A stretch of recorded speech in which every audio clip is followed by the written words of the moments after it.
काशी के नरेश बलवंत सिंह ने यह किला बनवाया था अपनी सुरक्षा अभेद्य करने को।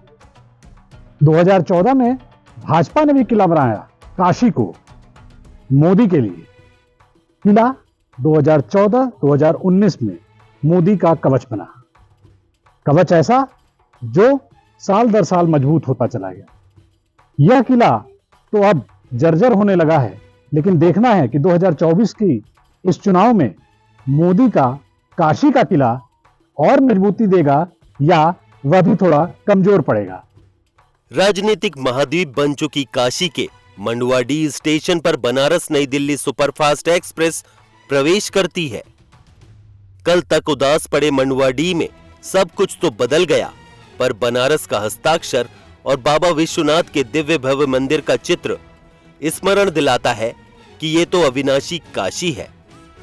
पहले के मंडुआडीह स्टेशन की छवि अगर आंखों में तैरे तो याद आएगा एक छोटा सा स्टेशन जहां बैठने की भी समुचित व्यवस्था ना थी।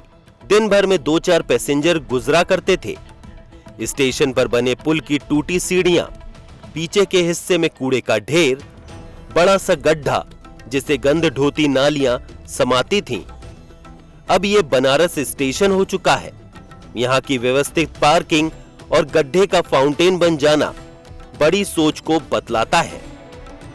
बनारस स्टेशन से काशी विश्वनाथ की ओर बढ़ेंगे तो जाम और सड़क पर अत्यधिक शोर धैर्य की परीक्षा लेता रहेगा। हालांकि कुछ नए प्रोजेक्ट हैं जो राहत देते हैं। फुलवरिया 4 लेन निर्माण के बाद यहां से वाया शिवपुर एयरपोर्ट का सफर आसान हो गया है। काशी प्रवेश करने वालों के लिए बनारस हिंदू विश्वविद्यालय जाने की दूरी पटी जाम से मुक्ति मिली है। इसके अलावा रिंग रोड, बनारस से दूसरे प्रदेशों को कनेक्ट करने वाला 4 लेन अब उद्योग जगत को भी गति देने वाला है। बनारस में उद्योग की अगर बात करिए तो जब से काशी विश्वनाथ कॉरिडोर बना, दर्शनार्थियों की जो भीड़ आई, उससे एक सबसे पहले होटल उद्योग, उसके बाद टेक्सटाइल उद्योग, साड़ी का जो बिजनेस है वो साड़ी व्यापारियों का कम से कम यहाँ से अब 10 गुना बढ़ गया। और साड़ी के व्यवसायी यहाँ के सांसद प्रधानमंत्री जी से जब उन्होंने मिले थे तो उन्होंने भी यही कहा था कि हमारी आप ब्रांडिंग कर दीजिए, और मोदी जी ने वो देश और दुनिया में शायद उनकी ब्रांडिंग कर दी। तो यहाँ जो दर्शनार्थी आ रहे हैं उसके बाद भी देश और विदेश में यहाँ से साड़ियां भी जा रही हैं। उसके बाद जो यहाँ 6 लेन, ये जो एरिया है इसमें 6 लेन की कनेक्टिविटी ऐसी है, जहां बैठे हुए हैं यहाँ से बिहार, झारखंड, बंगाल, MP, छत्तीसगढ़ और पूरा पश्चिम दिल्ली, और रेल का नेटवर्क भी बहुत अच्छा है। उसके बाद यहाँ पे एक फ्रेट कॉरिडोर भी चालू हो गया है, तो उससे माल आने में जाने में सुविधाएं हुई हैं। बिजली की बहुत दुर्व्यवस्था थी, 4 घंटा, 6 घंटा, 8 घंटा बिजली मिलती थी। आज की डेट में ग्रामीण क्षेत्रों में भी 24 घंटे जो बिजली मिल रही है। तो ये एक एग्रीकल्चर बेस एरिया है। तो यहाँ पे ग्रामीण क्षेत्रों में ही जो राइस मिल थी, फ्लोर मिल थी, वो चलती नहीं थी। अब उनको 24 घंटे बिजली मिल रही है। तो यहाँ पे फ्लोर मिल और rice mill, food processing unit का यहाँ बहुत बढ़ावा हुआ है। पहले केवल यहाँ से धान कटता था और जाके पश्चिम में बिकता था। गेहूं यहाँ पे पैदा होता था लेकिन वो बंगाल में जाके बिकता था। आज यहाँ से उस गेहूं की आटा, मैदा, सूजी बन करके और पूरे बिहार, झारखंड, MP, यहाँ तक कि साउथ तक भी जा रहा है। यहाँ का चावल पूरे अहमदाबाद और बेंगलोर, हैदराबाद तक यहाँ से चावल जा रहा है। बड़ी बड़ी कंपनियां और छोटे लोग, सभी लोग उसमें सम्मिलित।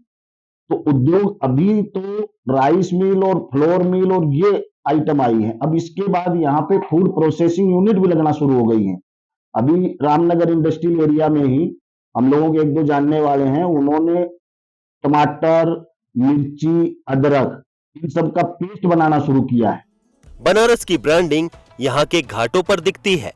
सिंदूरी शाम में दशाश्वमेध घाट की सीढ़ियों पर आसन जमाए लोग, आगे गंगा में तैर रही नावों पर सजी कुर्सियां और धीरे धीरे उनके पीछे आकर खड़े हुए क्रूज। दरअसल लोगों के द्वारा यहाँ हर शाम गंगा सेवा निधि की ओर से आरती होती है। यहाँ के लोगों का कहना है गंगा आरती पूजन की शुरुआत तो 1985 से हुई, लेकिन ब्रांडिंग मोदी ने की। घाट अच्छे बनवाए, विदेशी मित्रों को लाया, घुमाया, तब से घरेलू पर्यटकों ने भी काशी दर्शन में इसे अनिवार्य रूप से जोड़ लिया। अब तो क्रूज के पैकेज में भी आरती दर्शन शामिल है। नमो घाट बनारस की नई पहचान बन चुका है। घाटों के विरासत के बीच विकास की नई तस्वीर यहाँ दिखती है। यहाँ की हाथ जोड़े आकृति अब नए बनारस का सिग्नेचर पॉइंट बन चुका है। यहाँ रोजाना भरी दोपहरी में भी दूर दराज से आए लोग सेल्फी लेते दिखाई देते हैं। बनारस में बदलाव पर यहाँ के कुछ युवा उद्यमी भी खुश हैं, सरकार को पूरे अंक देते हैं। चुनाव में मुद्दा मेरे व्यापार से, जो मेरे व्यापार के हित में जो फैसले मोदी जी द्वारा लिए गए हैं वो इस इंडस्ट्री में बहुत ही कायदे से पड़ा। जो मेक इन इंडिया का विजन था, जिसपे निर्भरता बाहर पे देशों पे बनी हुई थी, जैसे चाइना पे पूरी तरीके से डिपेंडेंसी थी मोबाइल इंडस्ट्री की, वो पूरी तरीके से 90% तक वो खत्म हो चुकी है आज के समय में, जिससे व्यापार में जो लाभ है वो अच्छा है। और मतलब मोदी जी के इस विजन से, और इस बार वोटिंग भी बहुत अच्छी होगी उनके लिए, क्योंकि पिछले 5 साल के बाद इन 5 सालों में मतलब कि जो काम हुआ है इस मोबाइल इंडस्ट्री के लिए, मैं जहां तक जानता हूं अभी तक की सरकार या पिछली जो सरकार थी वो इतना सोच भी नहीं सकती थी कि सैमसंग जैसी इतनी बड़ी फैक्ट्री, जो कि अपने यूपी में ही नोएडा में स्थापित हुई, जिससे जो डिस्प्ले बनने लगे वो अपने भारत में ही बनने लगे, जिससे भारत पहले डिपेंड था चाइना के ऊपर। छोटे छोटे पार्ट्स आ रहे थे चाइना से, जिससे उसकी कॉस्टिंग बहुत बढ़ जाती थी, जिसका असर खरीदने में लोगों पे पड़ता था। लेकिन इस सरकार की वजह से चीजें इतनी सुगम हो गई कि उसका असर अब सेल पे भी पड़ता है, और बहुत ही जबरदस्त वृद्धि भी हुई है। सांसद के रूप में भी वाराणसी में जो चीजें उन्होंने कर दी, हमें नहीं लगता कि आज तक कोई गवर्नमेंट उतना विस्तार बनारस में की है। चाहे आप विश्वनाथ कॉरिडोर ले लीजिए या महादेव का टेम्पल ले लीजिए, मार्कंडे जी का, मतलब जो विस्तार रिंग रोड है, फेज 1, फेज 2, फेज 3, आपको कहीं भी जाना है, लखनऊ जैसी दूरी आज 4 घंटे में लोग दूर कर ले रहे हैं, यहाँ से अयोध्या पहुंचने में 4 घंटे लग रहे हैं। तो जो मतलब जो सौगात उन्होंने बनारस में दे दी हैं, रुद्राक्ष सेंटर हो गया, मतलब स्टेडियम सिगरा का, उसके बाद इंटरनेशनल स्टेडियम, मतलब मोदी जी ने जो बनारस के लिए भी कर दिया, जिससे बड़ी बड़ी कंपनी जैसे क्रोमा से लेके जितनी बड़ी कंपनी थी वो अब बनारस में आके व्यापार करने जा रही हैं, जिससे बड़ा हमें नहीं लगता बनारस में कोई सौगात कोई सांसद ला पाता। हालांकि कुछ व्यापारी नीतियों में सुधार की सलाह देते भी नहीं थकते। बनारस में काम हुआ है, बदलाव हुआ है, ये वे मानते हैं, लेकिन व्यापार में वो बरकत नहीं दिखती। वे अपने नेता से इस दिशा में बेहतर बदलाव की कामना भी करते दिखाई देते हैं। 2014 में विकास ही एकमात्र मुद्दा था। ये मोदी जी नहीं चर्चा कर रहे थे किसी और चीजों के ऊपर, और वो लगातार गुजरात मॉडल और इसके उसके थ्रू ये बताने की कोशिश कर रहे थे कि विकास हो जाएगा, देश का बहुत विकास करेंगे। तो हम सारे लोगों ने उनको इसी मुद्दे पे वोटिंग किया, ऐसा हमको लगता है, और वही आज भी मुद्दा है। अभी कुछ दिन पहले हमारे मंत्री जी बता रहे थे कि 45,000 करोड़ रुपए बनारस में इन्वेस्टमेंट हुआ पिछले 10 सालों में।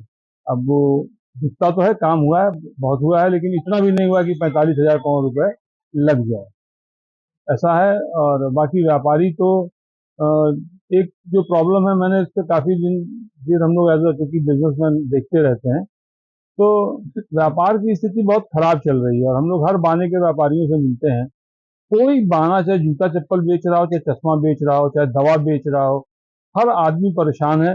मेरे ख्याल से कठिनाइयों का मतलब कस्टमर के पास पैसा नहीं है, मार्केट में कम कस्टमर है, और ऑनलाइन की वजह से सब कस्टमर ऑनलाइन पे ही डिपेंड है। दिक्कत दुकानदारों की हो रही है कि जो दुकान पर बैठ के माल लेके बैठे हैं, दुकानदारी कर नहीं पा रहे, लोग घर बैठे सामान मंगा ले रहे हैं। इन 10 सालों में विकास के नाम पर बहुत कुछ हुआ है जो बनारस के आदमी कभी देखे नहीं थे, और भी होगा। जब तक ये रहेंगे तब तक करेंगे, इन्होंने वादा किया और कर रहे हैं। कहने का मतलब है सब हो, लेकिन व्यापारी जब खत्म हो जाएंगे तो विकास की कोई मसला नहीं रहेगा। विकास का यह भी एक प्रमाण है, कभी यहाँ गंदगी हुआ करती थी, आज यह पर्यटन स्थल बन गया है। क्या दिल्ली, क्या पुणे, देश विदेश से यहाँ पर्यटक आते हैं, समय बिताते हैं और बनारस की एक नई झलक लेकर के जाते हैं। बनारस बदला है, विकास हुआ है, यह हमने देखा। यहाँ की प्राचीन घाटों से आज बने नए नमो घाट तक। देखते हैं इस विकास का मत में कितना परिवर्तन होता है और यहाँ की जनता अपने सांसद नरेंद्र मोदी के जीत के अंतर को कितना बढ़ाती है। तब तक के लिए जागरण टीवी के लिए अशोक सिंह, विवेक दुबे और नवनीत पाठक के साथ मैं रवि प्रकाश तिवारी।